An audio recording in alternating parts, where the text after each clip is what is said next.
Michael, you are busy working on the budget, which for the first time this year will be released in October. How big of an impact is Victoria's second wave going to have on our economy and on the budget you're preparing?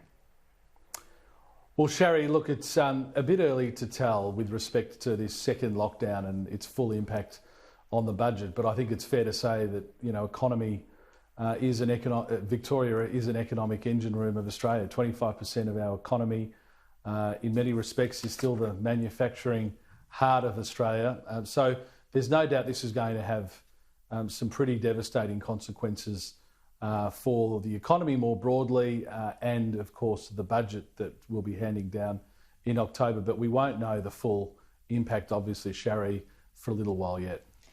We've just heard from the Health Minister, Greg Hunt, about what he assesses has gone wrong in terms of Victoria and why they're experiencing an increase in the rate of infections. Who do you blame for what's going on there? You're living there. What do you think's happened? Well, look, Sharri, it's not a matter of blaming anybody. I think it seems fairly clear, and certainly there's obviously been admissions from the Victorian state government that there's been some quite catastrophic issues with the hotel quarantine arrangements, which have had devastating consequences and to some degree have led to this outbreak of COVID-19. So I think it seems pretty clear that hotel quarantine arrangements here in Victoria have been a significant issue. I note that the state government here has put in place an inquiry to get to the bottom of it, but that would seem to me is the prevailing view of what has caused this particular issue, and is really the difference between where Victoria finds itself and where the rest of the country finds itself. In terms of the impact on the economy and on the budget, how long are you planning on extending JobKeeper and JobSeeker for nationally, and could they be extended in Victoria specifically for longer than in other states? Well, Sharri, you're doing your job by asking. I won't be announcing those details tonight. I think it's fair to say, and the PM's made clear, and so has our Treasurer Josh Frydenberg, that we will continue to keep in place the sorts of supports that the economy needs. The PM was very clear at the beginning of the pandemic that he viewed this as a 6-month exercise, a 6-month issue at the very least, and that is certainly coming true. The JobKeeper program, which is the single largest form of support, although I'll note is not the only support we've put in place, but the single largest support that we've put in place for workers and businesses throughout the economy, obviously runs until the end of September. So that gets us through well past this second lockdown period in Victoria. So that, I think, is worth noting. And I think, just generally speaking, as far as supports that the economy needs, we would be more inclined to put in place support that operates at a national basis. And if there are some parts of the country, like Victoria at the moment, whose businesses and individuals are suffering more, then they would be more likely to be able to access those broader schemes. So I think that's, generally speaking, the way we would approach it. Look, in terms of the HomeBuilder scheme, which is one of the schemes you've announced to try and stimulate the economy, Anthony Albanese said this morning in an interview on Sky News that not $1 has been spent from HomeBuilder. Here's what he had to say.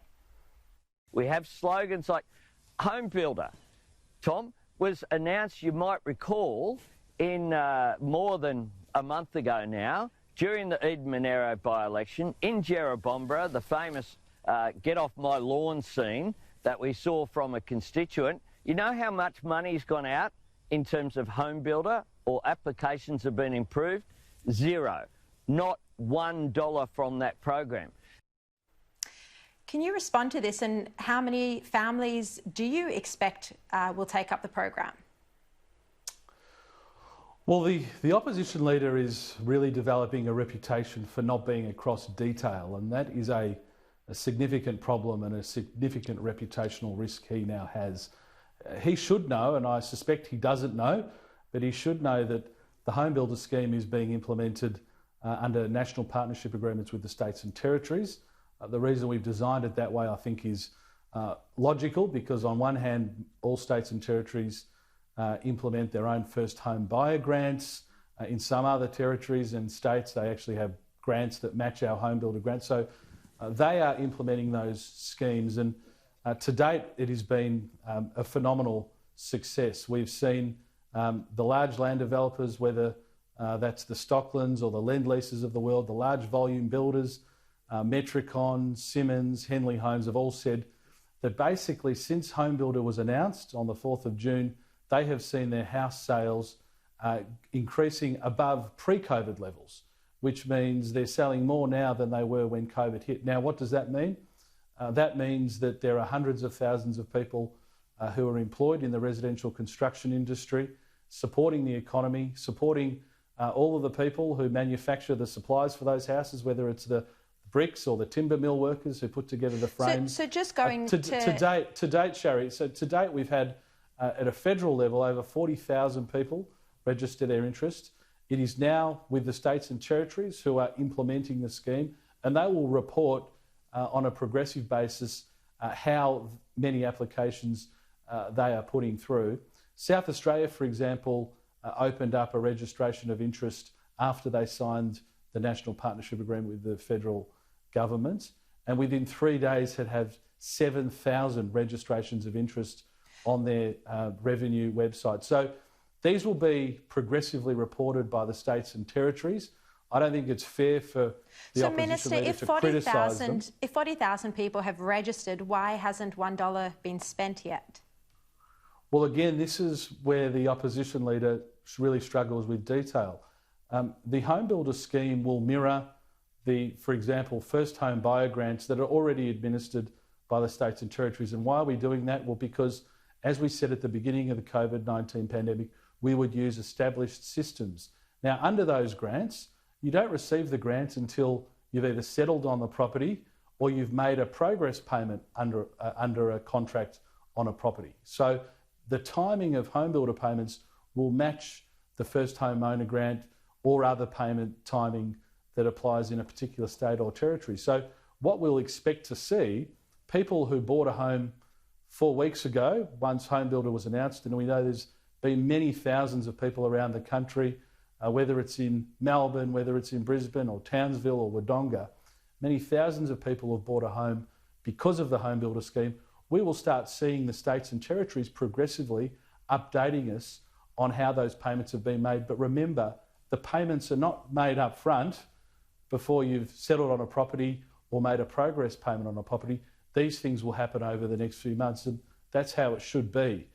We wouldn't hand people a cheque before they've themselves put down any money for a property. So that, in that sense, will mirror the existing states and territories. And I might say REA last week, the largest real estate website in Australia, said they have seen a 70% increase in hits on their website for new properties, and they are saying that is singularly as a result of HomeBuilder, which is supporting, again, hundreds of thousands of jobs. Well, Minister, turning to the housing market, how is it holding up at the moment, and are you anticipating prices, will begin to fall quite dramatically?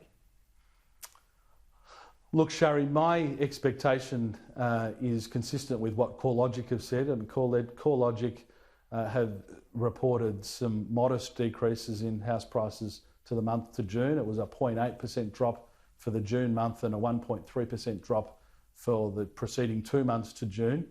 But I note that was still, in the capital cities, 9% higher than they were a year ago. So what's my expectation? I expect that, a catastrophic economic impact of a pandemic like this is certainly going to have an impact on the housing market.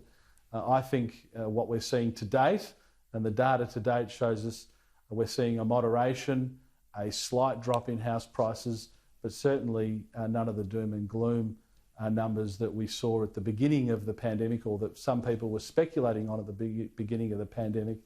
And in the end, we won't know until we see certainly how people react once they have to, in the end, start paying back a loan. There's over 100,000 people who have been given relief from their bank. That has been extended by another 4 months. So I think we're not going to know, Sharri, what the full impact on the Australian housing market will be for at least 12 months. But my expectation is it will certainly be of a more moderate impact than some have said. When that additional 4-month relief from the banks is finished, do you expect that banks will start to repossess homes in extreme cases at a greater rate, or is there any wriggle room? Have they indicated to you there might be some other measure?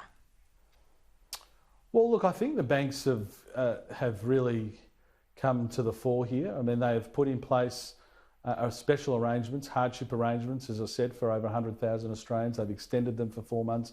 I would expect that kind of ethos continues. Banks really have no interest in foreclosing on anybody.